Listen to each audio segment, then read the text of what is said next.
প্রেমের টানে ইসলাম ধর্ম গ্রহণ করে বাংলাদেশের এক সন্তানের জননীকে বিয়ে করলেন চীনের এক যুবক।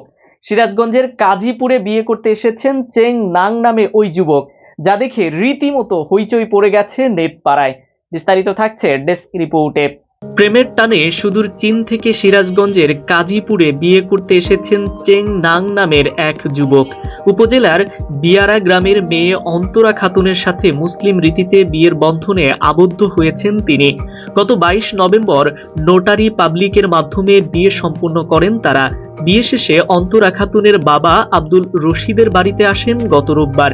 বিষয়টি জানাজানি হলে চীনা জামাতাকে এক নজর দেখতে উৎসুক জনতার ভিড় জমান। জানা গেছে, বনিবনা না হওয়ায় গত ঈদুল আজহায় স্বামীকে ডিভোর্স দেন এক কন্যা সন্তানের জননী অন্তরা খাতুন। এরপরই চলে যান গাজীপুরের একটি পোশাক কারখানায় চাকরি করতে। সেখানে একটি রেস্টুরেন্টে চীনা যুবক চেং নাং এর সাথে দেখা হয়। সেখানে অন্তরাকে দেখে পছন্দ করেন চেং নাং। পরে মোবাইল নম্বর ও সামাজিক যোগাযোগ মাধ্যম ফেসবুকের আইডি আদান প্রদান হয়। তারপর কথাবার্তা ভাবের আদান প্রদান শুরু হয় প্রেম।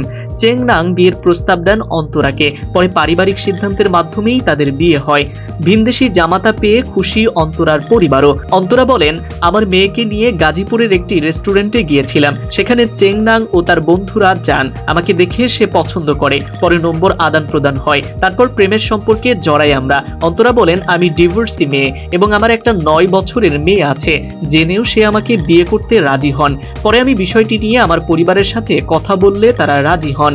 আমি চেং নাংকে বলি, আমাকে বিয়ে করতে হলে ইসলাম ধর্ম গ্রহণ করতে হবে। পরে সে ইসলাম ধর্ম গ্রহণ করলে আমরা বিয়ে করি। চীনা যুবক চেং নাং বলেন, আমি অন্তরাকে বিয়ে করে খুশি, পরিবারও খুশি। কয়েকদিন পর তাকে চীনে নিয়ে যাব। অন্তরা খাতুনের বাবা আব্দুল রশিদ বলেন, প্রথমে আমাদের সন্দেহ ছিল তারা অ্যাডজাস্ট হতে পারবে কিনা, কিন্তু তারা যেহেতু অ্যাডজাস্ট হয়েছে তখন আর দ্বিমত করিনি। বিয়ের সম্মতি দিয়েছি। আলহামদুলিল্লাহ, আমরা খুশি। অন্তরার মা বলেন, মেয়ে করবে সংসার, ভাগ্য ছিল হয়ে গেছে। আমি দোয়া করি তারা সুখে সংসার করুক। আমিনুল ইসলাম নামে এক প্রতিবেশী বলেন, এটাই প্রথম আমাদের কাজীপুরে। গতকাল তারা বাড়ি এসেছে। লোকজন ভিড় করছে তাদের এক নজর দেখতে। এমন বিয়ের খবর শুনে রীতিমতো হইচই পড়ে গেছে নেট দুনিয়ায়।